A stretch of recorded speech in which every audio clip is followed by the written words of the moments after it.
tentang gagasan prinsip kunci dari tafsir kontekstual. Insya Allah untuk materi yang akan dibawakan oleh kemudian terlanjut ini. Oke, untuk waktu dan panjang diskusi akan kita eh, jalankan di sesi akhir. Langsung saja kita mulai. Bismillahirrahmanirrahim. Pada pembahasan pertama yaitu tentang konsep dari tafsir kontekstual. Sebelumnya nih telah kita ketahui sebagai pelajar Al-Quran dan tafsir bahwa kata tafsir sendiri berasal dari kata fassara yufassiru tafsiran, yang di mana memiliki makna penjelasan, makna menarik sesuatu yang masih samar serta menyingkap sesuatu yang tertutup. Adapun secara teknologis, tafsir berarti mengkaji atau memahami dan juga menjelaskan Al-Quran baik dari segi eh, kebahasaannya atau dari segi kedalaman makna, yang dimana yang apa isi tersebut yang dimaksudkan atau dikehendaki oleh Allah Subhanahu Wa Taala atas dasar kemampuan manusia itu sendiri. Sedangkan lafaz kontekstual di dalam Kamus Bahasa Indonesia mengandung makna situasi yang ada hubungan dengan suatu kejadian dari tafsir itu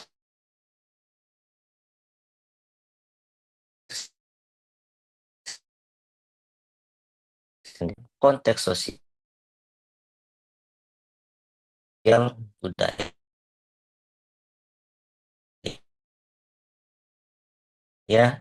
dan juga sejarah, di mana teks tersebut teks dengan cara yang relevan dan aplikatif bagi masyarakat kita saat ini. Dalam konteks ini, tafsir kontekstual tidak hanya berfokus pada makna teks saja, tapi juga mempertimbangkan faktor-faktor eksternal eh, sejarah dan tafsir kontekstual. Itu dapat kita lihat ke era para mufasir awal, di mana mereka berusaha dalam memahami Al-Quran secara misal dan Abu Bakar ketika menafsirkan ayat pada surat Taubah ayat 60 yang digunakan untuk memberikan legitimasi dalam pembagian zakat kepada golongan wal mu'allaf, orang yang baru masuk Islam, di mana mereka ini memiliki potensi untuk perkembangan Islam. Dalam konteks tersebut, dari pemimpin dari pemimpin suku sangat penting untuk memperkuat posisi umat Islam yang masih dalam tahap awal. Nah, namun ketika makmum Umar bin Khattab, situasi dan kebutuhan umat Islam itu sudah berubah. Nah, maka dari itu golongan mu'allafati qulubuhum ini itu eh, tidak lagi mendapatkan bagian dari porsi zakat. Nah, dan makanya dalam pandangan Sinta Umar, alokasi zakat kepada mereka tidak lagi relevan. Nah, karena kontribusi mereka terhadap perkembangan umat Islam itu tidak begitu signifikan. Nah, maka dari itu sikap Umar ini memberikan penafsiran terhadap Al-Quran secara kontekstual, artinya menyesuaikan dengan zaman yang ada saat itu. Nah, maka dari itu, eh, ia tidak hanya mengandalkan teks secara harfiah, tetapi juga mempertimbangkan kondisi sosial dan politik yang ada. Nah, penafsiran kontekstual ini memungkinkan pemimpin untuk mengambil keputusan yang lebih relevan dan sesuai dengan kebutuhan masyarakat pada saat itu. Kemudian, pentingnya tafsir kontekstual tidak dapat dipandang sebelah mata. Kenapa? Karena terutama dalam menghadapi tantangan zaman modern. Dalam konteks globalisasi di mana nilai-nilai dan norma-norma budaya saling berinteraksi, pemahaman yang kaku terhadap teks-teks agama dapat menyebabkan konflik dan perpecahan di masyarakat. Dengan menerapkan tafsir kontekstual, umat Islam diharapkan dapat dan menemukan solusi yang lebih relevan dan damai dalam menghadapi permasalahan kontemporer. Kemudian poin yang kedua dari makalah kami adalah mengenai wahyu dan kontekstualisasi. Di dalam kitab-kitab Ummul Quran, lafaz wahyu itu memiliki makna eh, merupakan komunikasi langsung antara Allah dan nabinya, atau penyampaian sesuatu secara samar yang berfungsi sebagai petunjuk hidup bagi umat manusia. Nah, wahyu ini terdiri dari dua bentuk, terdiri dari dua jenis. Ada yang namanya wahyu qat'iyul dilalah, yang sudah pasti tidak ada keraguan, tidak perlu ditafsirkan lagi karena sudah jelas. Dan juga ada wahyu berupa zaniyud dilalah, di mana yang perlu ditafsirkan. Hmm, Artinya diihtimal, punya beberapa penafsiran. Pemahaman yang tepat tentang wahyu sangat penting dalam konteks tafsir kontekstual, karena wahyu tidak hanya berfungsi sebagai teks suci, tetapi juga sebagai instrumen untuk memahami dinamika kehidupan masyarakat. Nah, proses kontekstualisasi wahyu ini melibatkan pengkajian dan analisis terhadap konteks di mana wahyu tersebut diturunkan. Nah, hal ini termaksud mempertimbangkan kondisi sosial, politik, dan juga budaya masyarakat pada saat itu. Misal, wahyu yang berkaitan dengan hukum-hukum sosial dan ekonomi harus dipahami dalam konteks masyarakat Arab pada abad ke-7, di mana sistem dan ekonomi mereka berbeda jauh dengan kondisi kita saat ini. Maka dari itu, dengan memahami konteks tersebut, seorang mufasir dapat memberikan penafsiran yang lebih relevan dan aplikatif bagi masyarakat modern. Nah, relevansi kontekstualisasi wahyu dalam kehidupan kontemporer sangat penting, terutama dalam menghadapi tantangan global seperti ketidakadilan sosial dan konflik antar budaya. Dengan menerapkan prinsip-prinsip kontekstual dan perbedaan dalam wahyu, umat Islam dapat menemukan solusi yang lebih efektif dan berkelanjutan untuk masalah-masalah yang sedang dihadapi. Dengan memahami wahyu dan konteks yang tepat, diharapkan juga umat Islam dapat mengimplementasikan ajaran agama secara lebih efektif dan relevan dalam kehidupan kita sehari-hari. Selanjutnya akan disampaikan oleh Ustadz Zaki. Stop.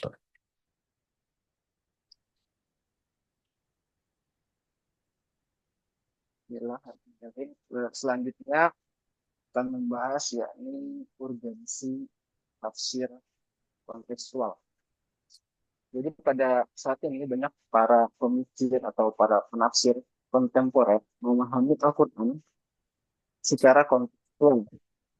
Maka untuk mengembalikan kejayaan ilmu pengetahuan untuk kaum muslimin, yaitu dengan cara menyelidiki ayat-ayat kaum. Kontekstual dalam Al-Quran tercermin dalam lingkungan eksternal yang terkait dengannya, yang pada dasarnya merupakan komponen yang membentuk kerangka luar dari wacana itu. Para ulama Muslim dari kalangan mufassir dan fuqaha menemukan ini yang mengelilingi teks, yang membentuknya dan mencelarai ini. Fitur ini dikenal sebagai ulama khariji atau yang di dunia luar. Mereka menafsirkan makna Al-Quran berdasarkan kerangka linguistik dan eksternal yang meliputi sebab nuzul, sebab turunnya, tempat dan waktu turunnya. Mereka tidak hanya melihat makna teks dari segi lafaz dan struktur, dan itu tidak cukup untuk memberikan foundasi. Tafsir kontekstual sangat penting karena dapat menghilangkan ambiguitas atau ketidakjelasan yang mungkin ada dalam beberapa. Selain itu, konteks sangat penting untuk menggambarkan suasana lihat dari segi waktu, tempat, dan peristiwa yang mendahulunya. Dengan demikian, konteks ini dapat memberikan gambaran yang lebih baik tentang konteks kesulitan dan memberikan gambaran referensi. Dengan kata lain, pendekatan linguistik saja kadang-kadang tidak cukup untuk mengetahui arti ayat. Oleh karena itu, proses tafsir kontekstual melibatkan pengembalian teks yang sebelum dianalisis lingkungan luarnya. Ini mencakup hal-hal seperti penjelasan mengapa itu turun, tentang peristiwa-peristiwa tersebut, serta konteks sejarah, sosial, budaya, adat, dan tradisi yang berlaku dan dominan pada saat itu. Selanjutnya adalah makna dalam kerangka kontekstual. Teori makna dalam tafsir dalam bahasa Arab itu dikenal dengan ilmu dalal. Sedangkan dalam bahasa Indonesia dikenal dengan ilmu semantik. Jadi pada diri tafsir, secara hadis, ahli usul fiqh, ahli ilmu kalam dan ulam balaghah yang mencapai makna yang besar dari kita atau kali ini karena bidang semantik berusaha untuk mencapai makna. Kajian makna ini eh, adalah inti dari studi bahasa secara keseluruhan. Jadi makna adalah eh, dalam teori tafsir ini adalah makna sesuatu yang kompleks. Dan oleh karena itu berbagai pertimbangan harus dipertimbangkan dalam memahami makna. Maksudnya bukan hanya masalah memahami makna linguistik teks seperti yang disediakan oleh kamus-kamus ini, atau pembacaan harfiah teks berdasarkan pemahaman historis. Makna adalah sesuatu yang dinamis karena makna diciptakan dalam sebuah hubungan antara pembicara, teks, penerima, dan konteks.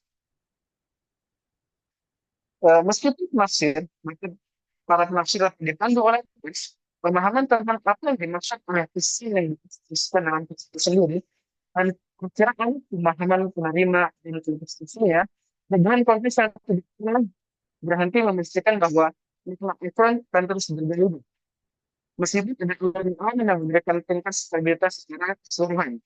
Jadi, malamnya para tafsir-tafsir atau para mufasir kontekstual untuk terlibat dengan makna yang berubah-ubah dengan seiring janji untuk mengidentifikasi nilai-nilai dan bimbingan dalam Quran yang terus membimbing masyarakat melalui setiap konteks yang berubah. Terus, apa pengaruh konteks budaya dalam tafsir kontekstual terhadap itu? Konteks budaya hadir sebagai salah satu petunjuk penting dalam menemukan konteks pengarang pemikirannya. Karena ia berusaha mengaitkan karya sastra dengan penciptanya, penerimanya, serta kondisi sosial yang melingkupi teks tersebut. Hal ini karena bahasa merupakan aktivitas sosial yang pemahamannya bergantung dengan penguasaan terhadap unsur-unsur masyarakat, seperti kebiasaan, adat istiadat, tradisi, dan budaya. Karena masyarakat membentuk kerangka bagi bahasa dan kerangka budaya sosial setiap bangsa menentukan jenis hubungan tertentu yang dibangun oleh orang-orang itu sendiri. Maka sudah sepantasnya bagi orang yang hendak mengusulkan untuk memahami konteks budaya dari teks tersebut. Bahkan kalau kalau dimasukkan dalam kehidupan sehari-hari, teori ini berfungsi untuk membantu memahami dan menyampaikan kata dalam berbagai interaksi sosial, dalam memahami bagaimana pendekatan dibentuk sebagai fungsi, komunikasi, dan lain-lain. Kita dapat lebih efektif untuk dalam menyampaikan serta menerima pesan, tradisi maupun fungsi. Jadi selain ilmu makna ini dalam digunakan dalam tafsir, semakin beberapa yang memahami makna kata dengan konteksnya, seperti konteks budaya, sejarah, dan lain-lain. Pemahaman terhadap konteks yang berbeda ini memungkinkan untuk berkomunikasi dengan lebih tepat dalam berbagai situasi sosial. Secara keseluruhan, semangat sangat krusial karena membantu dalam memahami serta menyampaikan mimpi kita di konteks sosial pun dalam konteks yang beragam. Selanjutnya, tafsiran info secara kontekstual akan disampaikan.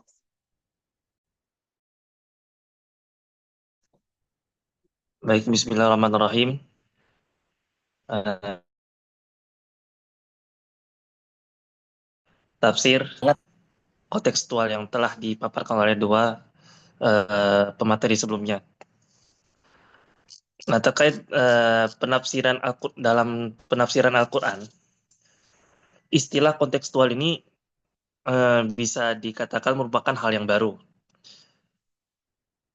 Karena kenapa? perlu diketahui bahwasanya kontekstual yang dimaksud di sini nih bukan konteks latar belakang ayat atau yang kita kenal dengan sababun nuzul. Akan tetapi kontekstual yang dimaksud di sini adalah konteks yang terjadi di sekitaran mufasir. Nah, ini yang membedakan antara apa namanya? Nah, inilah yang menyebabkan kenapa kontekstual ini merupakan hal yang baru dalam dunia penafsiran Al-Quran. Nah, kenapa ini bisa hadir?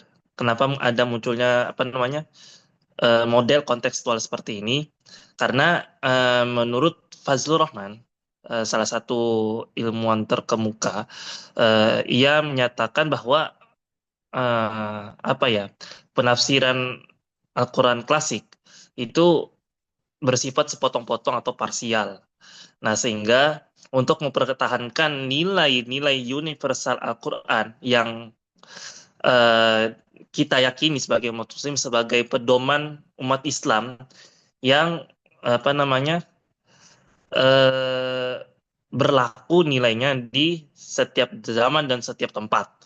Nah, maka Fazlur Rahman menawarkan metode penafsiran kontekstual ini agar dapat mempertahankan status keuniversalan Al-Quran dan implementasinya dapat dilakukan dengan fleksibel. Nah, Fazlur Rahman ini menawarkan suatu metode yang kita kenal secara apa namanya, yang masyhur dikenal dengan istilah double movement.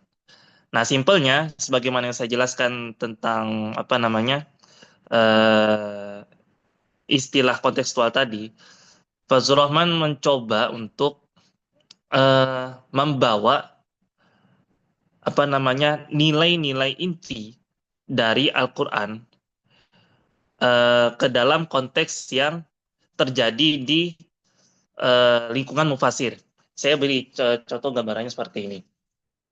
Jadi double movement itu kan isi apa namanya artinya dua gerakan ya. Dua gerakan maksudnya dua gerakan ini gerakan pertama itu artinya penafsir atau mufasir itu mencoba menelaah konteks Al-Quran ketika ayat itu diturunkan pada masanya Nabi Shallallahu Alaihi Wasallam. Nah, ketika sudah menemukan konteks yang terjadi ketika ayat itu diturunkan dan kita menemukan nilai-nilainya, kemudian nilai ini akan diangkut kembali ke konteksnya mufasir tersebut. Misalnya contoh saya yang menjadi mufasir contoh. Nah, ketika saya menafsirkan satu ayat tertentu, saya coba mengambil apa namanya satu nilai tertentu dari sebuah ayat dengan memperhatikan konteks atau sababun nuzul ayat tersebut ketika ayat itu diturunkan. Nah, setelah mendapatkan nilainya, itu nilai tersebut saya coba apa namanya mengkontekstualisasikan lagi ke dalam lingkungan saya apa yang terjadi di masa saya sekarang. Seperti itu maksudnya. Nah, kemudian Abdullah Said ini mencoba mengembangkan teorinya double movement-nya Fazlur Rahman ini.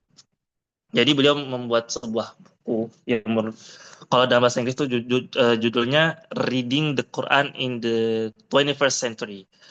Terjemahannya sudah ada, cuman sayangnya kami belum belum mendapatkan. Jadi sementara kami hanya punya versi PDF yang bahasa Inggris.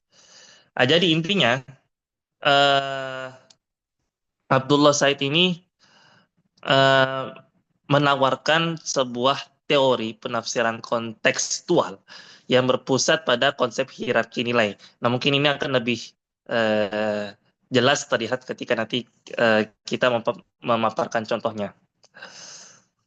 Tapi yang jelas, menurut Abdullah Said, Al-Quran itu mempunyai nilainya apa namanya, mempunyai nilai-nilai atau mempunyai hikmah-hikmah yang tidak semuanya bersifat tetap. Ada yang memang dia tidak bisa diubah, ada yang bisa diubah menyesuaikan konteks konteks kita seperti itu. Nah, jadi beliau secara khusus memaparkan dalam bukunya itu apa ya, langkah-langkah atau metode penafsiran kontekstual ala beliau yang secara garis besar itu terdiri dari 4 poin. Pertama, mengenali lebih dalam sisi subjektivitas mufasir atau penafsir dan Al-Quran itu secara terpisah. Maksudnya, eh, mufasir harus membedakan terlebih dahulu konteksnya si mufasir sama konteksnya Al-Quran itu eh, dengan terpisah, supaya bisa lebih mudah untuk melakukan penafsiran kontekstual di tahap-tahap berikutnya. Intinya pertama seperti itu. Kemudian yang kedua adalah eh, mengidentifikasi apa yang aslinya dinyatakan di dalam teks yang sedang ditafsirkan.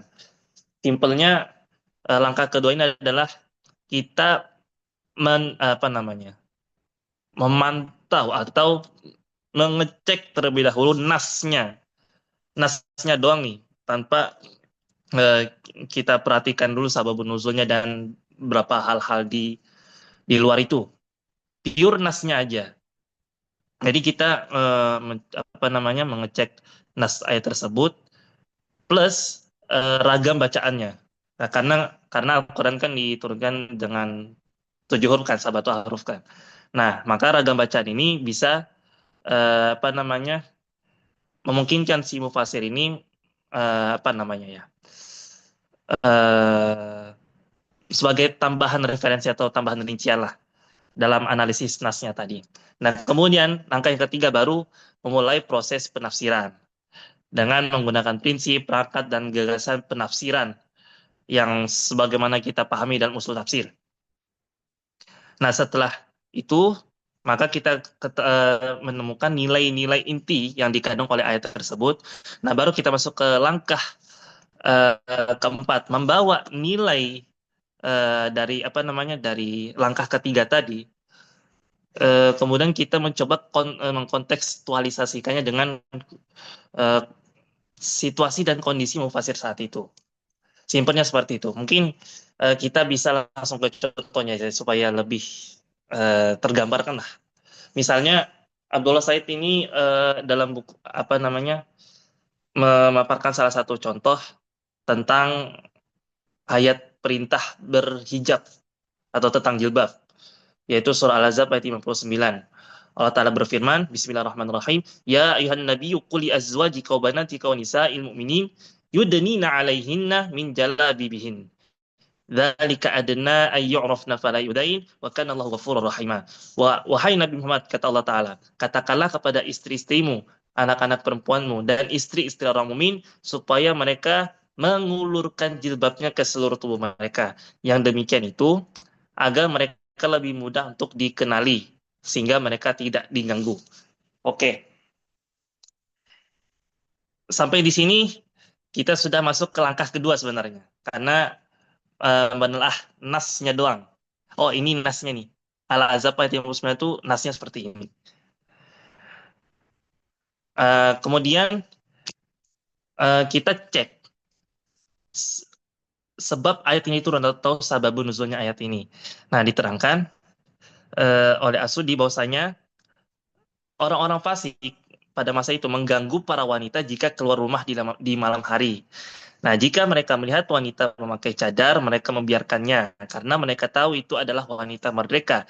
Dan jika mereka melihat wanita itu tidak memakai cadar, nah, maka orang-orang fasik ini akan mengganggu si wanita tersebut karena mereka mengira itu budak wanita. Kemudian ada riwayat lain menyatakan bahwa salah satu apa namanya sebab turunnya ayat ini adalah bahwasanya ketika wanita yang beriman itu keluar rumah pada malam hari karena suatu hajat, itu mereka diganggu oleh orang-orang munafik. Lalu turunlah ayat ini. Oke, sababun nuzulnya sudah jelas ya. Artinya konteks ayat pada saat ayat itu diturunkan itu sudah jelas. Nah, kemudian dari apa namanya, dari pemaparan tersebut kita bisa pahami bahwa nilai yang dibawa oleh ayat ini adalah persoalan menutup aurat. Jadi menutup aurat ini merupakan ajaran yang universal, berlaku di setiap zaman. Adapun bunyi teks yudnina alaihinna min jalabibihin, nah inilah nilai implementasinya. Jadi menurut Abdullah Said, yudnina alaihinna min jalabibihin, melakukan jilbabnya ke seluruh tubuh mereka. Nah inilah yang dapat berubah menurut Abdullah Said ya. Jadi pembacaan kontekstual terhadap konsep menutup aurat ini dengan memanjangkan jilbab hingga ke dada itu bukan merupakan sesuatu yang mutlak dan pasti. Uh, Artinya gini, kan berdasarkan sababun nuzul tadi kan, kalau si wanita itu memakai cadar, mereka tidak diganggu. Tapi kalau mereka tidak memakai cadar, mereka bakal diganggu kan seperti itu. Dan itu pun mereka jalannya di malam hari. Nah sekarang kan situasinya berbeda ya. Nah, situasinya berbeda. Intinya seperti itu. Sehingga cara pemaknaan terhadap ayat ini berdasarkan metodenya Abdullah Said itu pun akan menghasilkan eh, tafsir yang berbeda. Jadi intinya kesimpulan dari argumen ini berangkat dari konteks sosio-historis pewahyuan di mana Arab pada saat ayat ini diturunkan ya, itu menempatkan perempuan pada wilayah domestik. Artinya perempuan pada masa ayat itu diturunkan ya dunianya di rumah aja gitu loh. Paling keluar itu kalau ada hajat doang gitu. Sebentar paling ke pasar, habis itu pulang selesai gitu. Misalnya. Jadi ketika perempuan ini yang eh, apa namanya kerjaannya dunia itu di lingkup rumah doang, itu keluar dari wilayahnya menuju wilayah publik eh, ke tempat-tempat umum, maka ini akan menimbulkan suatu dampak negatif dengan alasan keselamatannya. Nah, namun, jika kita membawa nilai tersebut ke konteks sekarang, kan situasinya sudah berbeda ya. Perempuan atau wanita pada zaman sekarang tuh dominan ya, dominan. Saya katakan dominan. eh, itu sudah lebih aman dan tidak sehoror dulu. Sehoror pada masa ayat itu diturunkan. Mau perempuan itu mau keluar apa siang kah atau malam kah dengan pakaian apapun itu apa namanya eh, status dampak negatifnya tadi yang mas mereka diganggu dan sebagainya itu kan tidak separah dulu walaupun memang masih ada ya dalam beberapa kasus tertentu tapi setidaknya situasi eh, perempuan ketika keluar rumah misalnya di zaman dulu dengan zaman sekarang itu sudah berbeda. Nah, sehingga pemaknaan terhadap yudanina alaihina min jalabibin ini juga sudah berbeda. Berbedanya gimana? Jadi perintah menutup aurat itu tetap ada. Itu tidak bisa diubah sama sekali. Perempuan tetap diwajibkan menutup aurat dan batasan-batasannya sudah ada. Akan tetapi yang bisa berubah adalah simpelnya style style menutup auratnya mereka. Kalau dulu kan harus bercadar supaya supaya aman kalau kurang. Kalau sekarang udah mesti bercadar gini, insya Allah aman gitu. Intinya seperti itu. Nah, jadi Abdullah Said ini mencoba mengambil, mempertahankan nilai-nilai apa istilahnya, nilai-nilai fundamentalnya eh, dan mencoba fleksibel nilai-nilai implementatifnya supaya bisa apa namanya pesan-pesan bisa terpakai di zaman sekarang. Dan bisa jadi dengan metodenya Abdullah Said ini, ayat ini akan menghasilkan penafsiran yang beda di zaman-zaman berikutnya, mungkin zamannya anak-anak kita atau cucu kita dan seterusnya. Demikian. Dan ini salah satu metode penafsiran saja. Versinya Abdullah Said. Sebenarnya masih cukup banyak ilmuwan-ilmuwan lain yang menawarkan teori-teori metode penafsiran kontekstualnya. Cuman sampai saat ini teori inilah yang cukup populer dijadikan sebagai patokan tafsir kontekstual. Demikian yang bisa saya sampaikan. Mohon maaf jika ada salah dan kurangnya. Saya kembalikan kepada moderator. Baik, terima kasih untuk Ustadz Zaki dan Ustadz Endi. Selanjutnya kita akan masuk pada sesi diskusi. Barangkali di antara teman-teman ada yang ingin eh, bertanya, dipersilahkan.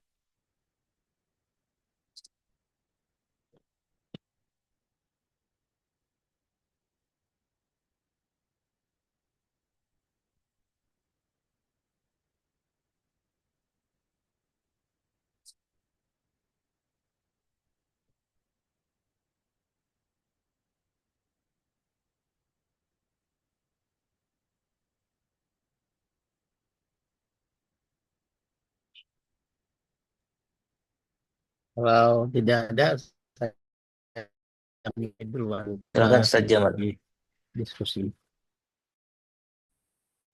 Tadi dikatakan tafsir kontekstual itu tergantung konteks di mana mufasir itu berada. Kan begitu ya. Mufasir berada kan itu ya, dan kultur setempat.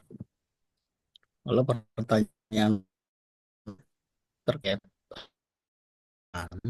apakah semua ayat Quran itu tafsir logi, tafsir konteks ini, atau bagiannya ayat tertentu saja. Jelas. Oke, terima kasih Ustadz Jamal. Antara Ustadz Andi, silahkan.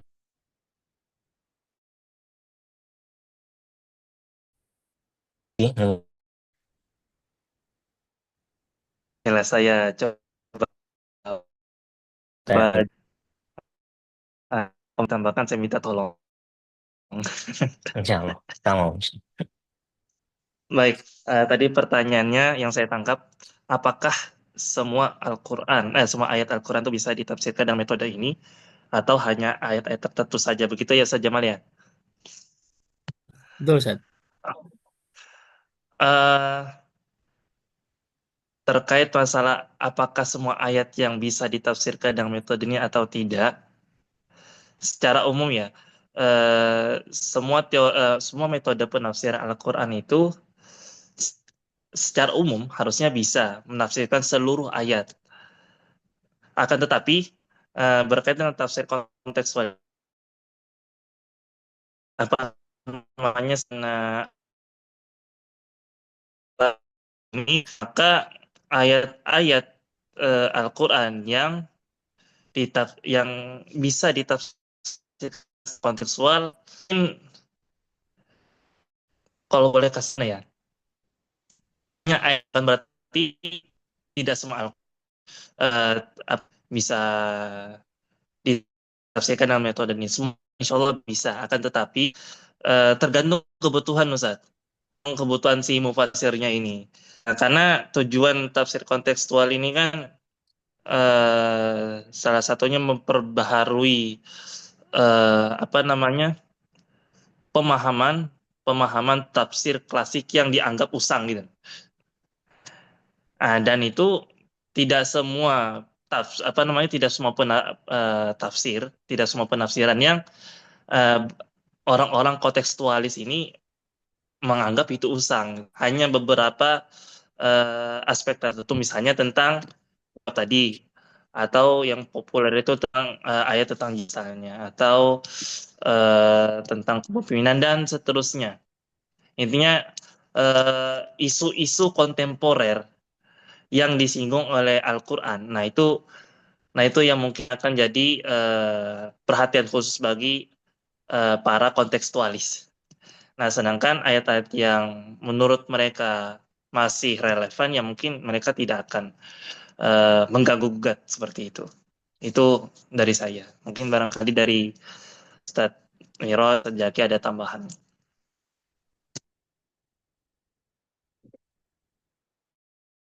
Tamam. Ada tambahan dari Kami Ustadz Zaki?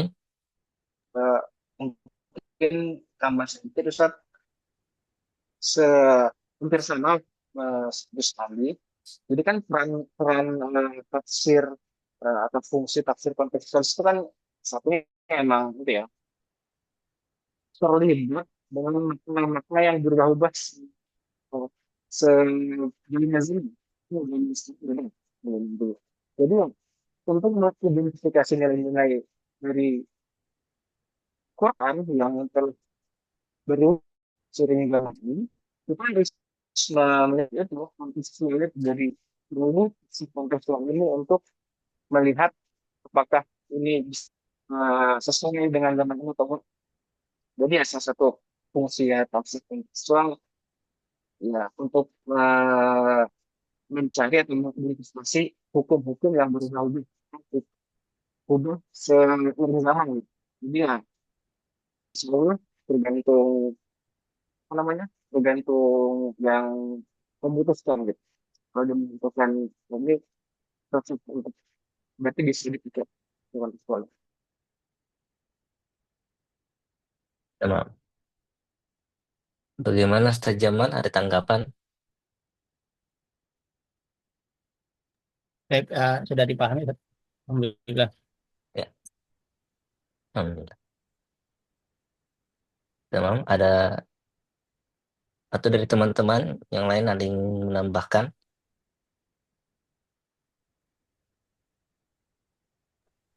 atau ingin memberi pertanyaan baru? Mau bertanya, Pak Makalah.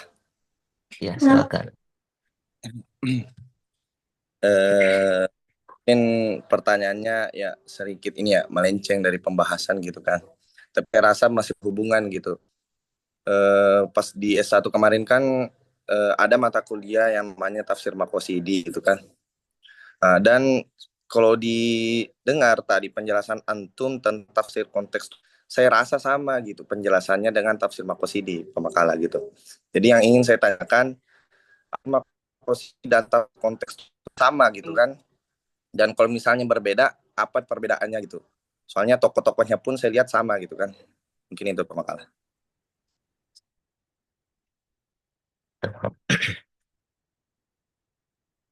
Ya, barangkali ada yang ingin menjawab dari pemateri, dari Ustadz Zaki atau dari Ustadz Adi.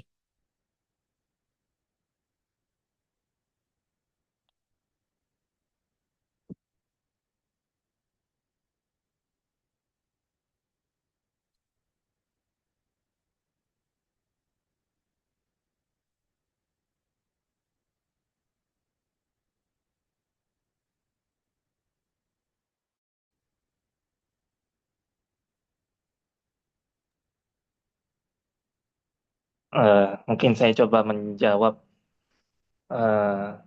duluan ya dari Ya, pertanyaannya. silakan Ustadz. Mohon nanti tambahannya. Eh, Memang tafsir Makosidi dan tafsir kontekstual ini sekilas persis sama, sekilas. Akan tetapi eh, ada beberapa perbedaan yang bisa kita lihat secara jelas lah dari pembacaan saya sejauh ini ya. Mohon dikoreksi kalau ada yang salah. Karena saya tidak terlalu mendalami soal tafsir Makosidi. Hanya sekilas gitu aja. Pertama, dari asal muasalnya atau latar belakangnya lahirnya kedua metode itu sendiri sih. Kalau tafsir Makosidi itu sejauh yang saya pahami itu kan mencoba untuk menggali lebih dalam lagi nilai-nilai besar Al-Quran untuk apa namanya yang berfokus pada makosid syariah. Nah, sedangkan kalau kontekstual ini dia lebih ke arah sosiohistoris tadi, membaca ulang apa namanya konteks ayat itu diturunkan dan dicoba ditarik nilai-nilainya ke konteks konteksnya si mufasir. Dan kemudian tafsir kontekstual ini sendiri ini lebih berbau hermeneutik. Kalau tafsir Makosidi sepaham saya ya itu nggak mengarah ke hermeneutik. Itu yang saya pahami. Barangkali ada yang harus dikoreksi atau ditambahkan, disilakan.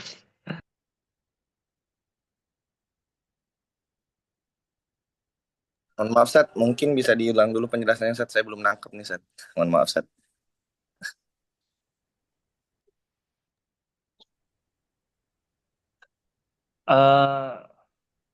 Simpelnya gini, sekilas memang tafsir Maqasidi dan tafsir kontekstual ini kelihatan persis sama sekilas. Akan tetapi ada beberapa hal yang bisa kita lihat perbedaannya dengan jelas.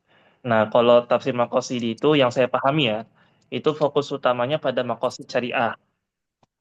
Nah, nanti dari hasil penafsiran tafsir Maqasidi ini eh, menghasilkan hukum-hukum syariat gitu loh, yang lebih relevan di masa sekarang. Nah, sedangkan kalau kontekstual ini dia lebih fokusnya ke konteks sosiohistoris ayat, begitu. Jadi konteks ayat tersebut pada saat diturunkannya atau sababun nuzulnya.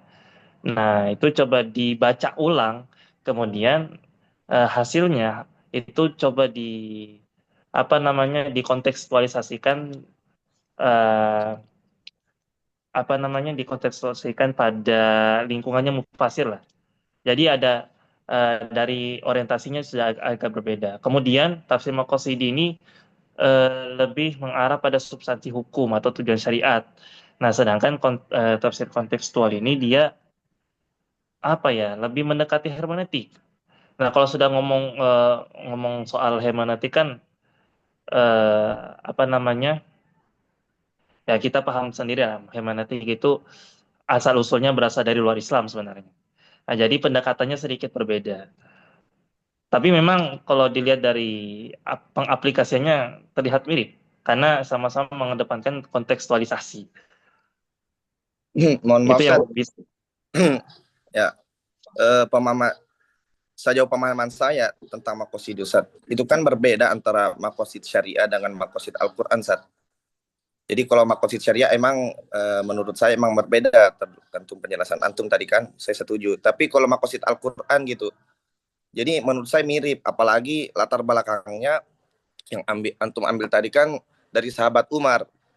Nah, ketika saya mempelajari tafsir makosidi juga awalnya dilatar belakangi oleh Umar gitu kan. Jadi dia mengubah uh, makosid dalam Al-Quran gantung dengan teksnya. Wa katabana alaihim fiha anna nafsa bin nafsi wal aina bil aini wal fa bil anfi gitu kan. Jadi menurut, tapi kalau yang beda tadi penjelasan antum masuk makosid syariah, masuk saya makosid Al-Quran. Bedaan makosid syariah dan Al-Quran kan, kalau syariah kan cuman untuk ayat-ayat hukum gitu, tapi makosid Al-Quran itu semua ayat dalam Al-Quran di ini secara makosidi. Jadi yang mau saya tanyakan makosid Al-Quran, Sat, bukan makosid syariah. Mohon maaf, Sat.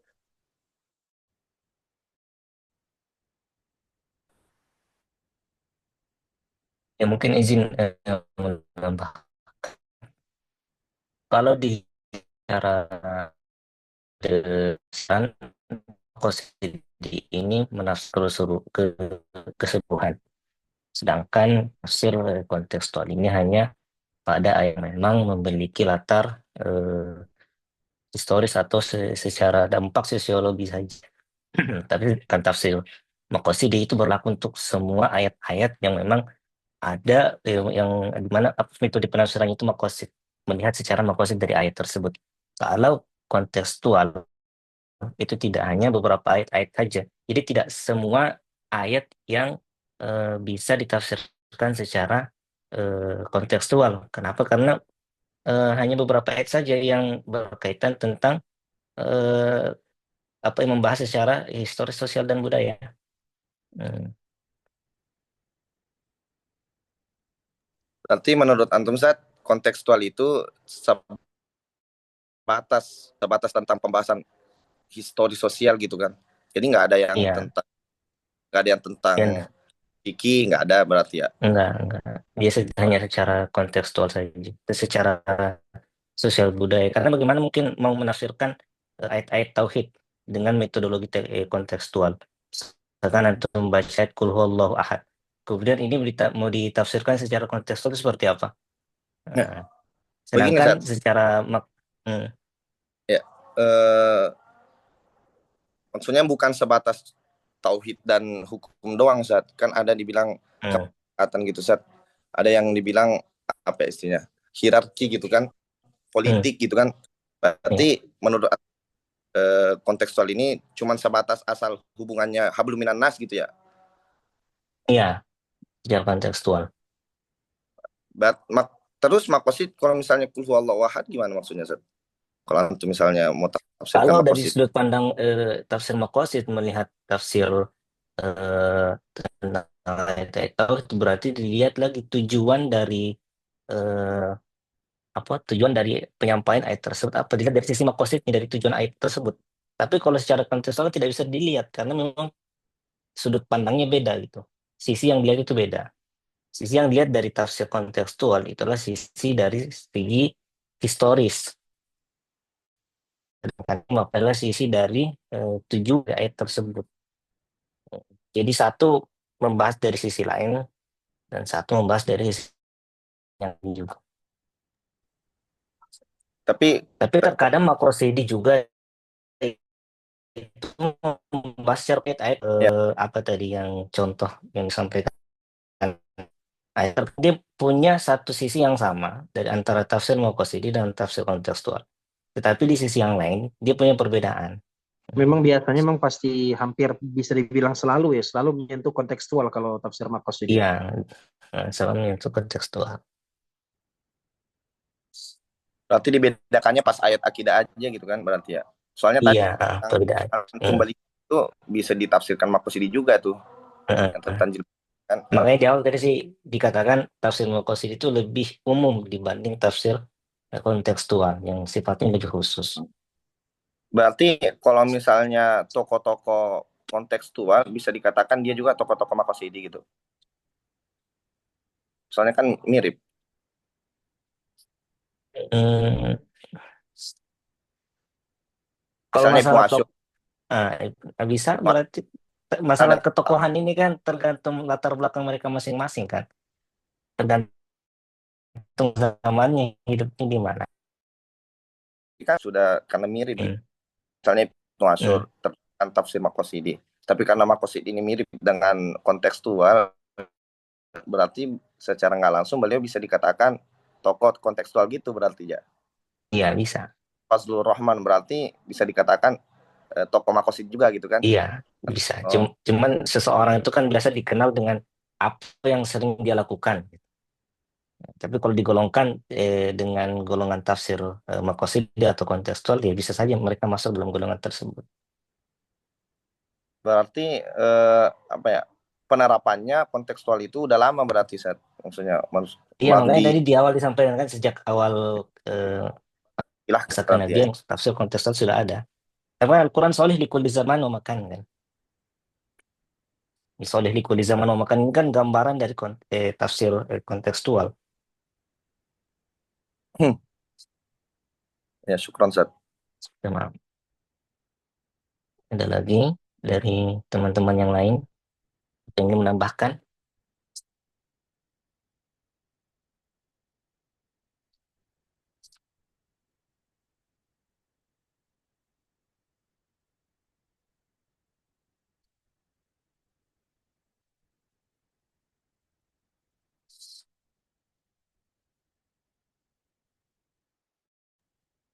Ustaz, izin bertanya kembali ini. Ya. Di awal Ustaz Mi'raj tadi kalau nggak salah mengutip surat At-Taubah ayat 64 di situ tentang mu'alaf ya. Itu berawal dari situ. Saya menambahkan juga ini bertanya tentang terkait ayat yang sama. Ada lanjutannya itu kan eh, ada kata eh, fisabilillah.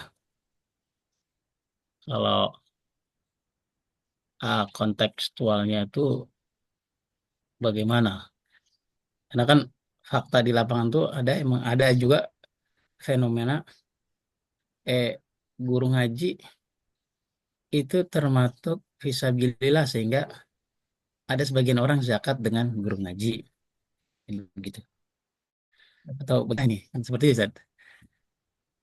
Di satu sisi juga, misalnya Basnas itu membiayai orang sekolah pakai uang zakat, mengutip ayat ini juga, entah bagian yang mana, apakah itu misalnya itu bagaimana setil gitu. Ibnu Sabil nih. Ibnu Sabil atau itu bagaimana, Ustaz? Sehingga nggak jarang ada orang mengatakan seperti itu tuh, mohon apa namanya penjelasannya. Oh, oke. Apakah dari pemateri dari Ustadz Zaki atau Ustadz Andi ingin menjawab?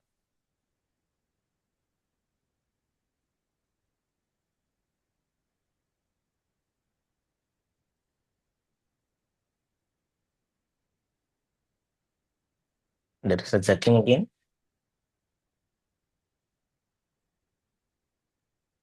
Belum, Ustaz?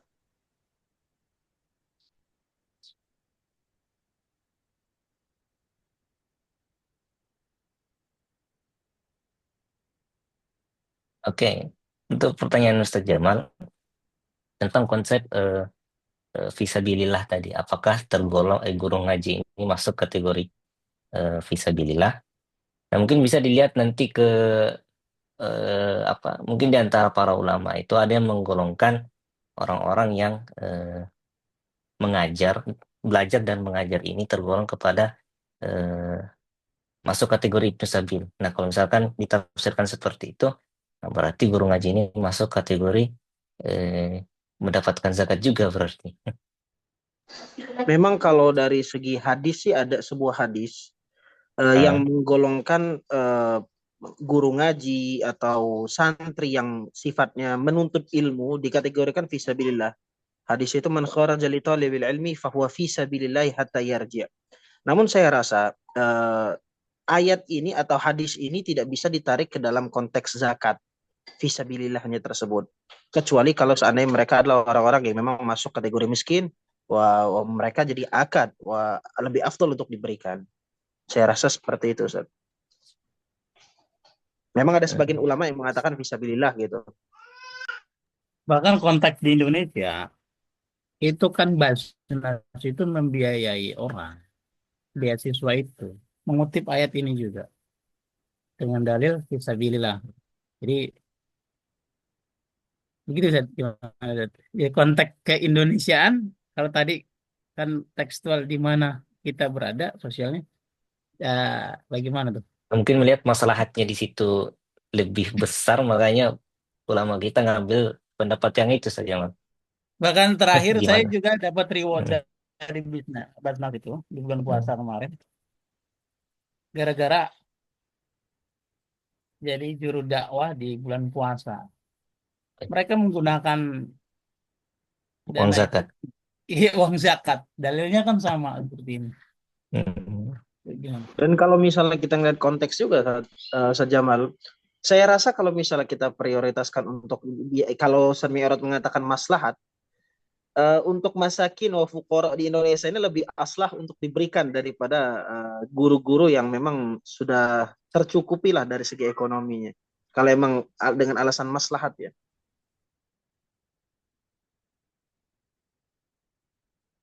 Mungkin yang honorer itu, Ustaz.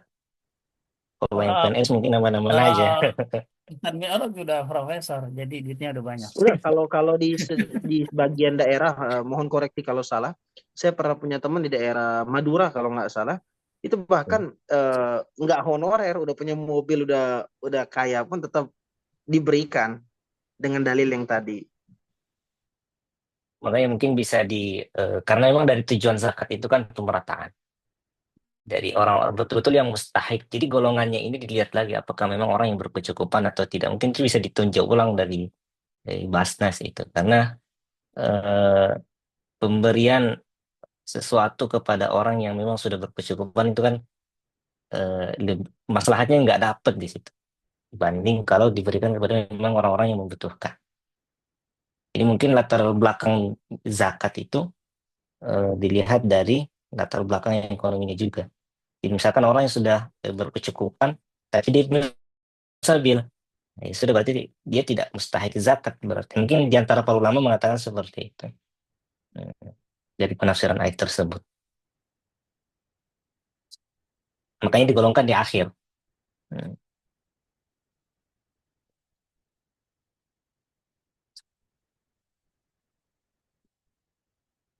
Karena bicaranya kontekstual berarti lihat gurunya juga. Kalau gurunya miskin berarti Iya. begitu saja. Nah, makanya konteksnya dilihat lagi tadi. Konteksnya Tapi, gimana ka- kondisi ekonomi gurunya ini. tapi, tapi kalau kayak gurunya Muhammad Faiz itu orang kaya dia. Jadi nggak usah Amin. dapat. Karena kontekstual kan ya. Hmm. Silakan yang lain barangkali.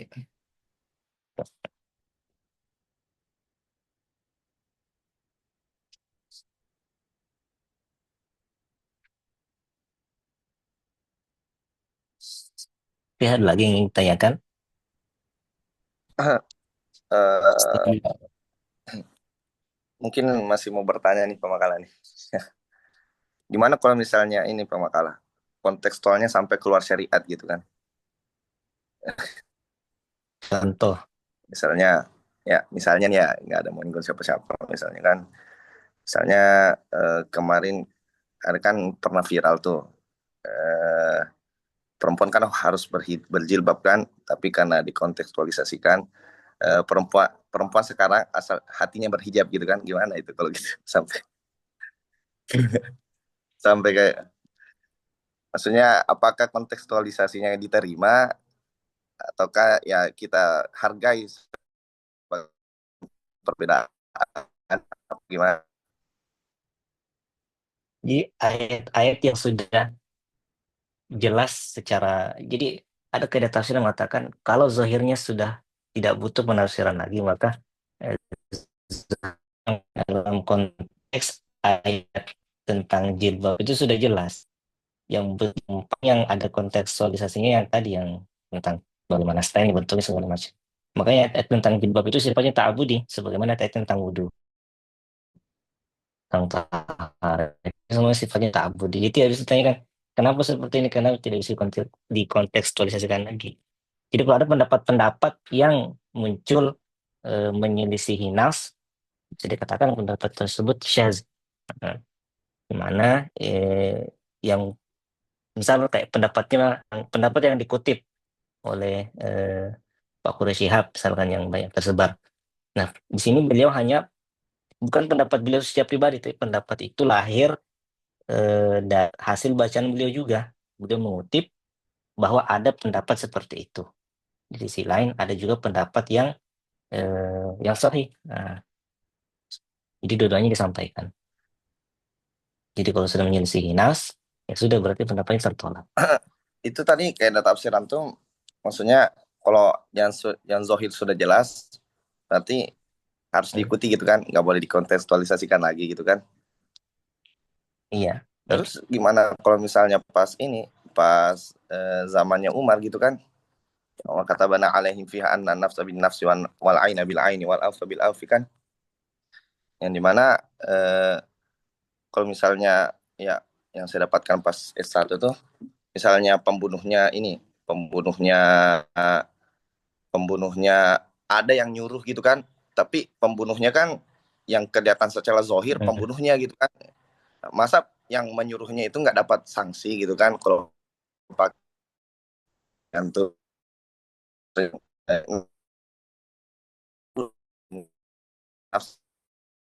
tapi kalau si penyuruh ya di otak di pembunuhan hukuman untuk cara Umar eh, kurang tepat gitu kan, Kan melihat konteks gimana menurut konteks hukum yang berlaku saat itu juga kan.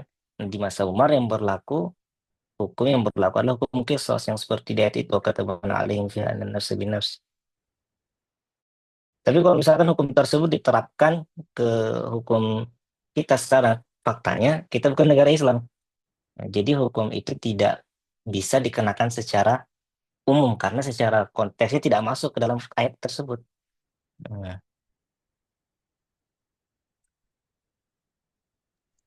berarti ini ya Seth, tergantung, maksudnya kembali lagi gitu kan, tergantung negaranya berarti. Berarti Iya, tergantung ini maslahat yang dilihat. berarti kalau ada negara yang kayak tadi kan, misalnya jilbab itu dari hati, tetap tetap keterima berarti.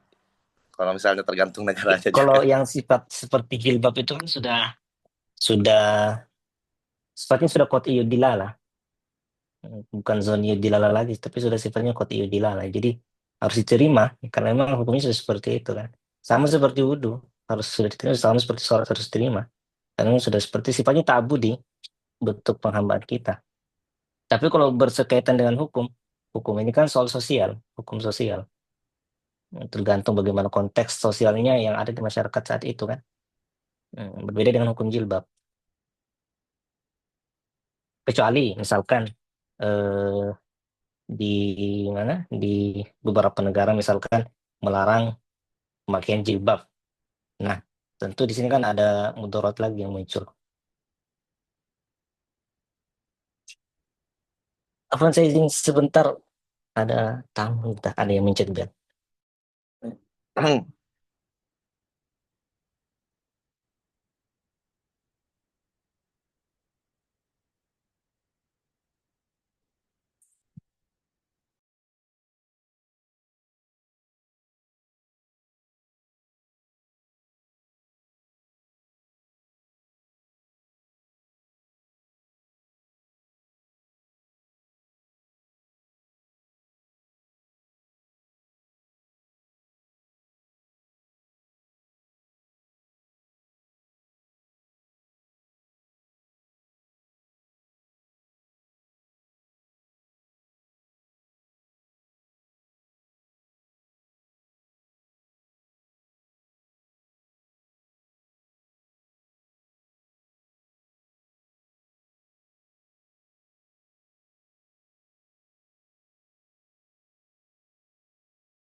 Mana Ustaz? Mohon maaf Seth, Ya, masih ngeganjel sama saya Seth nih. Mohon maaf. ya. Jadi gini, maksudnya kenapa nggak disamaratakan aja gitu kan? Bukankah kalau misalnya eh, misalnya nih pencuri sampai ininya kan dipotong tangannya kan, bukankah itu kan tak budi juga istilahnya kan, mengikuti perintah Allah gitu kan? Hmm. Tapi karena misalnya sahabat Umar kan melihat maslahatnya, maksudnya, maksudnya, jadi dia mengubah gitu kan kontekstualisasinya sesuai zaman dia. Jadi menurut saya kalau alasan tak budi ya semua yang di dalam Al-Quran tak budi gitu Zat. Maksudnya wakata bana alim fihan dan nafsa bin nafsi kan tak budi juga istilahnya kan. Tapi kan realitanya Umar mengubah gitu. Kenapa nggak pas di jilbab bisa diubah juga gitu kan? Maksudnya Apa yang kenapa dibawa oleh Sidna Umar? ya? Apa yang dibawa oleh Sidna Umar? Kemarin itu yang kasus pembunuhan kan. Ya. Jadi si perencana juga dapat hukuman. Sedangkan Hmm. dari ayat kan si perencana harusnya nggak dapat hukuman, tapi karena Umar ngelihat makositnya gitu kan, jadi dia mengubah. Tapi kan menurut saya masuk makosid sama kontekstualisasi dalam hal ini sama gitu kan. Enggak, di ayat wa katabana alaihim itu ada hak, dia punya hak-hak kisos. Misalkan kalau semua pencuri itu dipotong tangan, harus dilihat dulu apa hadnya sampai mana. Misal nanti bisa kena potong tangan ketika yang barang curiannya itu senilai dengan 1 dirham kalau saya tidak salah. Kemudian barang curiannya itu harus berada di tempat memang yang sudah dikhususkan sebagai tempat penyimpanan, dan juga kemudian tempat penyimpanannya ini berada dalam genggamannya. Jadi misalkan hukum potong tangan misalkan mau diterapkan kepada eh, para koruptor di Indonesia. Nah, itu tidak bisa karena tidak memenuhi hak. Gitu. Ini mengatakan sebagai hukum potong tangan dan mengatasnamakan Islam di situ, itu tidak bisa karena tidak memenuhi hak. Nah, sekarang lihat dulu konteksnya bagaimana. Kalau misalkan ada pencuri di negara kita misalkan, kemudian hukum yang kita berlakukan juga adalah hukum hukum Islam dan sudah memenuhi hak dari mencuri itu, ya bisa saja dipakai kalau misalkan negara menyetujui itu. Tapi kan kita tidak hidup di bawah apa naungan hukum Islam, kita hidup di bawah naungan hukum negara yang dimana semuanya sudah diatur secara maslahat. Jadi tidak ada tuntutan untuk menggunakan hukum Islam secara kafah. Berarti kalau alasan seperti itu kan ada tuh undang-undang. Misalnya nggak apa-apa zina asal suka sama suka. Itu gimana? Kalau di Itu kan kalau di secara hukum negara kan itu boleh-boleh saja kan, secara hukum negara kan. Tapi kalau secara ya hukum misalnya memang tidak bisa. Jadi otomatis, otomatis kan kembali lagi ke definisi masing-masing tentang masalah hukum Islam itu. otomatis kan secara ini dia melegalkan gitu kan. Maksudnya udah melanggar syariat nih, tapi dilegalkan gitu kan. Menurut saya, Seth. Mohon maaf, Seth. Maksudnya mau berpikir kritis nih, Ya, belajar. tahu. Udah, yang menjadi pertanyaan saya, iskalnya di mana gitu? Apa? Iskalnya di mana? Permasalahannya di mana? Maksudnya kan antum kan tadi bilang alasan tak budi kan. Kalau tak Iya, budi itu harusnya tahu. lafaz udah ini nih, udah jelas nih, maka harus diikuti itu kan, nggak usah ada nih. Tapi Iya. kan realita itu udah jelas-jelas tuh melanggar syariat. Maksudnya pelaku zina dalam hukum negara suka sama suka nggak dapat hukuman gitu kan, udah jelas melanggar syariat. Tapi itu tadi ada haknya. Kalau haknya sudah terpenuhi, itu bisa dijalankan. Tapi masalahnya haknya untuk mencapai haknya itu kan juga susah kan. Misalkan pelaku zina, untuk bisa dikena hukum zina, itu harus ada 4 orang saksi yang dia adalah dalam ilmu hadis itu tinggi sekali derajatnya. Kemudian 4 orang ini melihat secara bersamaan. Melihat secara bersamaan, tidak bergantian. Kemudian dari 4 orang ini tidak ada masalah di matanya misalnya, tidak ada hail. Nah, sekarang kalau dilihat orang-orang orang bodoh mana mau berzina, kemudian tidak di tempat yang tersembunyi. Itu kan untuk apa namanya, menerapkan hukum zina di zaman sekarang, itu kan susah sekali itu. Hampir Tapi kan, mustahil untuk diterapkan di zaman iya, sekarang. ya itu kan konteksnya kalau orang ini sembunyiin aibnya kan. Tapi kalau orang ini justru aibnya, gitu. Contoh misalkan Misalnya, jadi misalkan dia berzina di tempat umum seperti itu. Enggak, maksudnya bilang saya habis berzina, sedangkan pasangan juga bilang iya saya habis berzina. Tapi kan ada saksi, kan harus ada saksi. Apanya? Harus ada saksi 4 orang untuk bisa kena hukum, karena diartikan seperti itu kan. Harus ada 4 saksi. Kalau yang misalkan digerebek gitu kan? Iya kan, nggak bisa kena hukum zina karena yang gerebek kan nggak ngelihat.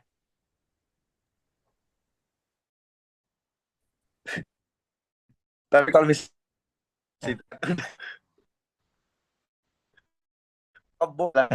dilihat. Tapi ada bukti karena itu tadi hukum, jadi hukum itu bangsa. 4 orang saksi ini melihat secara bersamaan, tidak bergantian. Kamu lagi ini ada ini, kamu lagi. Maksudnya saya lihat di video Ustaz nggak termasuk Ustaz. Video nggak termasuk.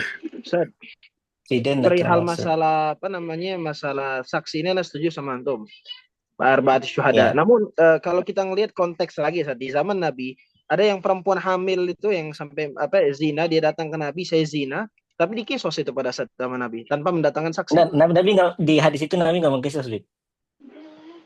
Setelah itu tertera di Al-Imamul Jurdani di kitab Jawahirul Uluhiyah menjelaskan bahwa setelah yang hamil itu melahirkan atau yang menyusui itu menyelesaikan ASI-nya, habisnya diberikan hukuman. Nah, Hukuman ya. kisah rajam. Nggak dijelaskan secara spesifik apakah rajam, tapi diberikan Kalau hukuman. hukuman mungkin iya hanya hukuman karena dia mengaku, tapi bukan sebagai hukuman zina. Karena hukuman zina itu kan jelas. Hukuman zinanya kan jelas. Tapi kalau misalkan karena di konteks hadis itu yang Habib baca tadi itu, di sini kan Nabi mengulur terus, kemudian dia sudah berzina, kemudian sedang hamil. Dan Rasulullah berkata, tunggu sampai anaknya lahir. Kemudian setelah anaknya lahir, Rasulullah berkata, tunggu sampai susui dulu, dibesarkan dua anaknya. Kemudian setelah anaknya besar, baru kemudian datang lagi kepada Nabi, Nabi kemudian memberikan hukuman. Tapi hukuman di sini kan bukan hukum zina yang Rasulullah berikan kepada wanita tersebut. Jadi ada hadnya, ada hadnya. Ada kitab judulnya Fiqhul Had tentang membahas tentang kapan hukum-hukum yang disampaikan dalam Al-Quran itu seperti kisos tadi atau tentang perzinahan itu bisa berlaku. Berarti otomatis ini ya berarti Seth. Maksudnya kontekstualisasi itu ya harus ada batasan berarti gitu ya. Ada Soalnya dari batasan, ada hadnya. ya, Sekarang gini, saat saksinya misalnya yang lihat satu orang, saat. Eh, Tapi saksi yang lain pakai CCTV, Ustaz, yang pakai video itu gimana? nggak bisa kalau Terus Jamal. Itu Harus kan lebih empat banyak orang. secara angka. Jadi misalnya Nggak bisa. katakan Bukan saksinya itu karena di saksi yang Zoi lihat tadi adalah, hukumnya secara zahir ayat. oh jadi harus lihat mata telanjang. Harus mata saksi telanjang dan matanya sehat, nggak pakai kacamata gitu loh. Masalahnya kan kontekstual sekarang. Melihat itu kan Hmm. bisa saja melihat di handphone pakai video. Hmm. Karena Ustadz Faiz Ya. ini punya CCTV misalnya. Yang lihat Kan sih dia. melihat di handphone itu kita tidak melihat langsung, di handphone itu kita melihat cahaya, pantulan cahaya, bukan melihat langsung. Iya Dan Jadi betul juga dia itu handphone ada tidak. handphone ini sekarang kan bisa ada perantara, dimanipulasi, Ustaz. bisa Handphone itu kan manipulasi. bisa dimanipulasi. Betul, tapi juga bisa dibenarkan juga. Masalahnya nggak semuanya video itu Mendukung, bisa di. jadi pendukung bukti iya, Ustaz. Tapi kalau untuk menjadikan Ya, sebuah alasan untuk Oh di gitu. kisos saya rasa enggak. Oh gitu. nggak bisa. Jadi memang harus lihat mata telanjang. Harus mata telanjang dan jelas empat orang ini dan orangnya adalah gitu. Orang adalah ini Tapi kalau suami, Ustaz, kalau satu orangnya. orang, kalau suami kan satu, saya apakah tanya harus empat juga? suaminya sumpah kali. Kalau Enggak, kalau begitu suami Ustaz, cukup satu susah kan? dong. Iya, Kenapa sumpah Zabib? Kalau satu, kalau suami? Kalau suami cukup satu kan, nggak perlu cukup dia ya, aja yang bersaksi. asal 4 Saya kali kurang sumpah. tahu kalau suaminya langsung ngeliat, Bib. Iya, nggak Hmm. seperti Ustaz Faiz tadi bilang suami kan cukup satu kalau suami. Oh iya. Gimana ininya? Maksudnya penerapannya. Sedangkan dalam Hmm. hukum Indonesia kan suka sama suka nggak kena hukum kan. Hmm. Jelas suaminya lihat udah sumpah 4 Hmm. kali. Berarti maksudnya harus ada batasan juga berarti ya dalam Iya, kontekstualisasi. dalam konteks ada batasan juga. Makasih Zat. Itu yang Iya, Pak. unek-unek istilahnya lah. Iya. Oke. Ada lagi yang ingin tanyakan barangkali? Kita masih tersisa beberapa menit. 15 menit akhir kita berikan kepada dokter kita. So di masalah yang tadi, ini di Sahih Ya. Muslim hadis 4528 bahwasanya nah tadi lewat lagi nih. Yang tadi tuh yang perempuan itu dirajam akhirnya. Lanjut lagi maksudnya. Ada syarah hadisnya nggak, Ustaz? Sebentar ini lagi ini. Tadi kelewat tadi. Ntar nak kirimin kalau ketemu lagi, Ustaz. Insyaallah, Bib. Ya, kalau ceritanya sih sampai meninggal itu. Sampai meninggal. Cerita yang masyhur itu sampai meninggal.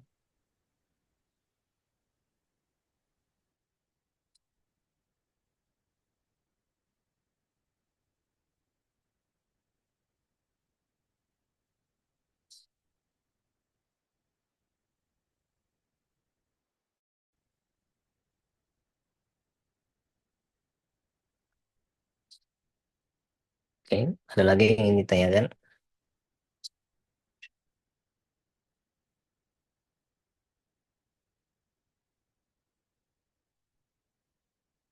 Ya kalau sudah tidak ada barangkali kita bisa berikan kepada eh,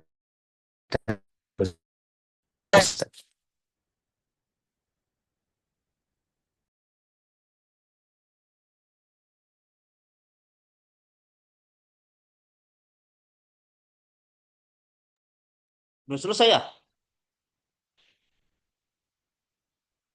Halo?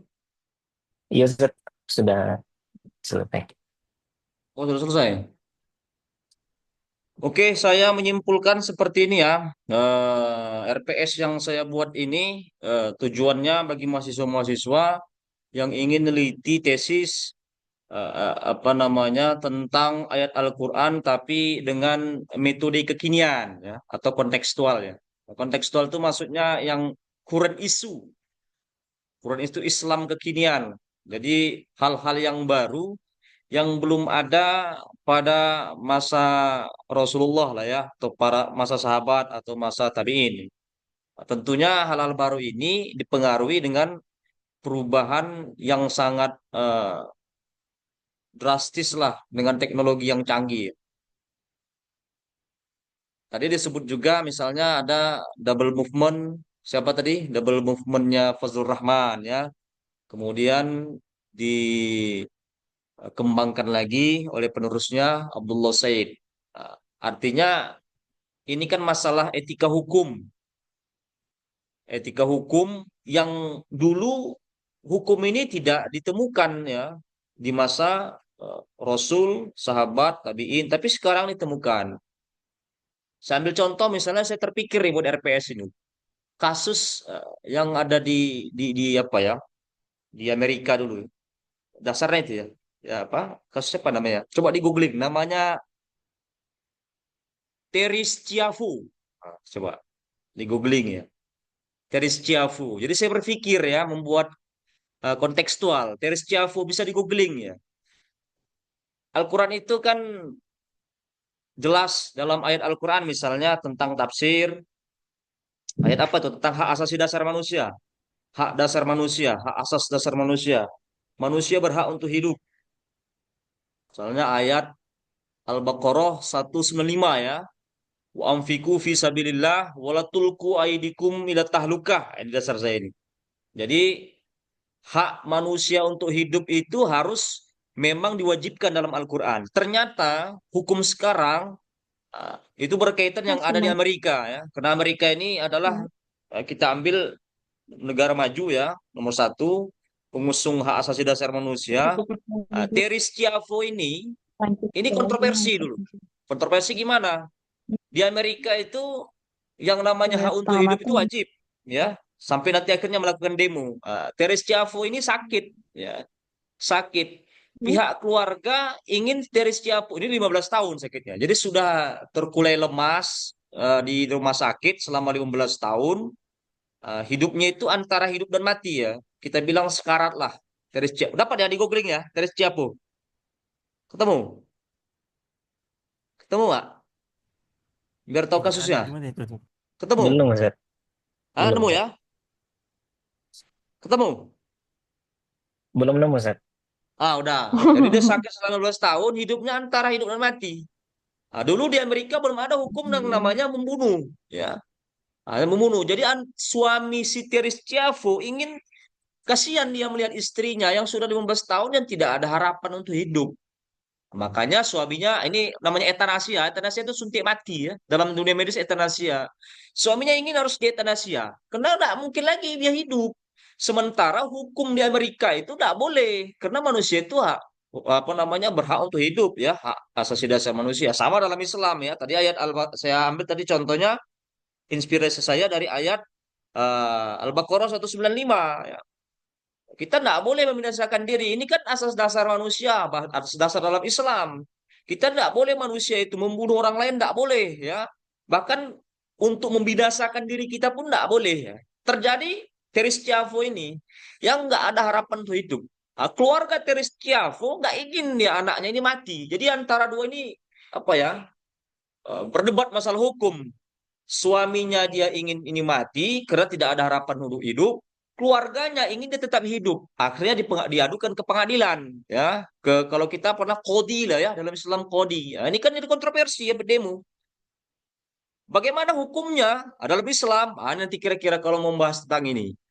Apakah boleh yang namanya manusia yang tidak ada harapan hidup yang sudah bertahun-tahun di rumah sakit, apakah boleh etanasia? Ini ujung-ujungnya etanasia. Etanasia itu dalam medis suntik mati ya. Kalau dalam bukan hanya suntik mati sekarang ya, mungkin diputuskan apa namanya itu kalau misalnya ada orang sekarang yang kayak titit atau diputuskan itunya kemudian mati gitu.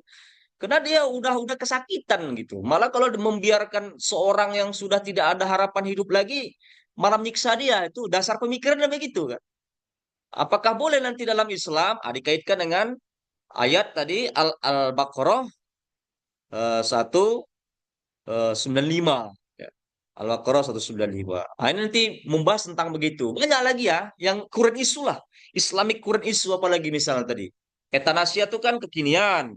Itu kira-kira nanti bagaimana hukumnya? Apakah haram untuk mematikan orang? Apa hak untuk mati? Jadi kalau ada hak untuk hidup, sekarang hak untuk mati. Haram nggak ada hak untuk mati? Ini kan pertanyaan. Kalau saya tanya sesuatu kan beda-beda nih. Hak untuk mati boleh nggak dalam Islam? Hak untuk hidup jelas wajib ya. Bahkan kalau kita punya anak dalam keadaan miskin pun nggak boleh kita butuh anak kita kan. Ini ada hak untuk mati. Ini harus dibahas ini oleh MUI ini. Boleh nggak hak untuk mati manusia misalnya? Masalah ini anak-anak PTK nanti membahas ini. Hak untuk mati. Jadi intinya hak untuk mati apakah haram, apakah boleh. Kemudian apalagi misalnya yang saya terinspirasi dari sewa rahim. Ya, sewa rahim yang belum selesai ini. Kalau sel spermanya dengan ovumnya dari suami istri yang sah, is oke ya, boleh ya. Ini masalahnya sel sperma ya, kemudian dari istri yang sah, kemudian nanti dipinjamkan rahim ke orang lain. Apakah boleh? Apakah itu selesai perlunya? Jadi pinjam rahim ya, pinjam rahim. Sah ini suami istri. Sel sperma suami dan ovum istri, tapi dipinjamkan rahim orang lain karena rahim istri nggak berfungsi, tapi sel telur istrinya ada. Apakah boleh? Ya, itu satu. Kemudian yang kedua, kalaupun tidak boleh itu, misalnya gara-gara nasab misalnya, tapi penyewa rahim yang orang ketiganya itu dinikahinnya, nasabnya bagaimana? Bisa dipahami ya? Suami istri yang sah, kemudian si laki-laki ini menikahi perempuan yang kedua, yang sehat lah kita bilang. Rahimnya, kemudian diletakkannya lah sel spermanya, kemudian istri yang pertama yang rahimnya rusak, diletakkan kepada istri kedua, ya, yang dia sehat itu. Bagaimana hukumnya, secara nasabnya gimana? Itu harus dibahas. Banyak ya. Kira-kira sewa rahim, rekayasa genetik. Rekayasa genetik sudah dibahas oleh ulama misalnya. Dalam manusia, dalam yang boleh masalah tumbuh-tumbuhan saja. Ya. Apakah manusia boleh apa tidak? Kalau sebagian, bahkan mayoritas ulama mengatakan haram. Ya. Tapi kan semakin banyak sekarang teknologi-teknologi ini yang memang membutuhkan manusia-manusia cerdas. Yang tujuannya itu untuk bermanfaat untuk masa depan. Apakah boleh apa tidak? Ini harus jadi pembahasan lagi. Jadi kira-kira yang belum ada di masa-masa dahulu, kontekstualnya yang sekarang ini, itu yang menjadi apa namanya objek penelitian nanti teman-teman mahasiswa kalau mau mengambil kontekstual. Itu saja yang bisa saya simpulkan ya. Saya rasa itu silahkan di closing statement. Silakan.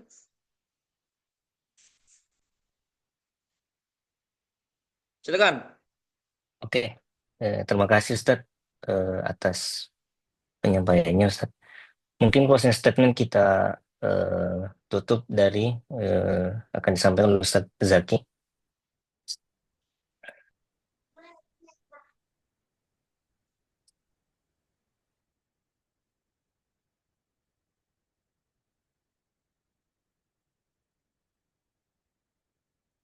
Oke, nampaknya Ustadz Zaki tidak merespon.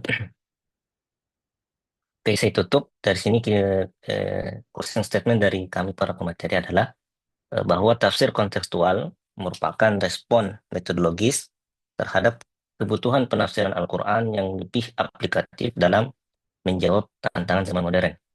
Melalui pendekatan ini, makna Al-Quran tidak hanya dipahami dalam kerangka linguistik atau kebahasaan saja, tetapi juga dalam relasi historis dan sosial di mana wahyu tersebut diturunkan. Tokoh seperti Fazlur Rahman dan Abdullah Said memberikan kontribusi penting dengan menyusun metode yang sistematis dan kontekstual. Nah, dan juga tafsir kontekstual memandang bahwa tidak semua ajaran Al-Quran bersifat tetap. Al-Quran mengandung nilai-nilai dasar yang bersifat universal dan konstan, sekaligus mengandung nilai-nilai implementatif yang dapat berubah dan menyesuai perkembangan masyarakat. Sekian dari kami selaku materi. Kita tutup bersama subhanakallah wa bihamdika asyhadu an la ilaha illa anta astaghfiruka wa atubu ilaik. Assalamualaikum warahmatullahi wabarakatuh. Waalaikumsalam warahmatullahi wabarakatuh. Oke, saya live ya. Nanti absennya saya share ya ke grup ya. Terima kasih. Assalamualaikum warahmatullahi wabarakatuh. Waalaikumsalam. Waalaikumsalam warahmatullahi wabarakatuh.